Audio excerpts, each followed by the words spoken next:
छत्रपती शिवाजी महाराजांच्या 395व्या तिथीनुसार जयंतीच्या निमित्तानं गेले 1.5 टप या शिवजन्मभूमीमध्ये नारायणगाव नगरीमध्ये छत्रपती शिवाजी महाराजांची ही जयंती आगळ्या आणि वेगळ्या स्वरूपामध्ये संपन्न करीत असलेल्या राजे शिवछत्रपती प्रतिष्ठानच्या माध्यमातून संपन्न होणारी ही शिवजयंती आणि त्या निमित्तानं गेल्या अनेक वर्षापासून म्हणजे 18 वर्षापासून एकच व्यासपीठ, एकच वक्ता आणि एकच शिवजयंती, ती म्हणजे राजे शिवछत्रपती प्रतिष्ठान. आदरणीय नितीनजी बानगुडे सर, शिवसेनेचे उपनेते, आदरणीय आमदार शरददादा सोनवणे, सत्यशीलदादा, आशाताई, आदरणीय बाळासाहेबजी पाटे, संतोषनाना खैरे आणि आपल्या सगळ्यांना गेल्या 1.5 तपापासून राजे शिवछत्रपती प्रतिष्ठानच्या एका नावानं सगळ्यांना शिवभक्तांना बांधून ठेवणारे आदरणीय सगळ्यांचे सहकारी मित्र शिवभक्त बाबूभाऊ पाटे, गावच्या सरपंच, आदरणीय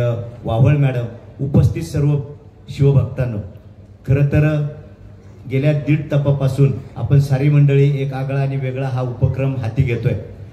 सर, शिवजयंती साजरी करायची, केवळ शिवरायांच्या इतिहासाचे गायक न होता त्या इतिहासाचे नायक व्हा, अशा प्रकारचा संदेशच राजे शिवछत्रपती प्रतिष्ठान आणि बाबूभाऊ पाटे देत असतात.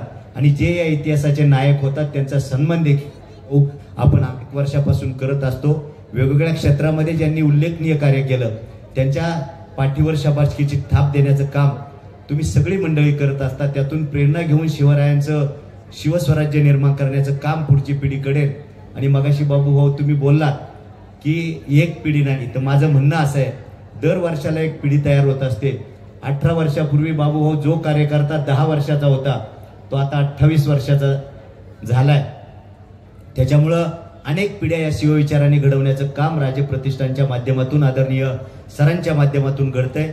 आपल्या या शिवकार्याला मी माझ्या वतीनं, उपस्थित साऱ्यांच्या वतीनं मनापासूनच्या शुभेच्छा देत असताना हे शिवकार्य असंच पुढे जावं हीच छत्रपती शिवरायांच्या आई भवानीच्या चरणी प्रार्थना करून आपल्या सगळ्यांना या शिवजयंतीच्या निमित्तानं मनापासूनच्या शुभेच्छा देऊन थांबतो. धन्यवाद. जय जय महाराष्ट्र.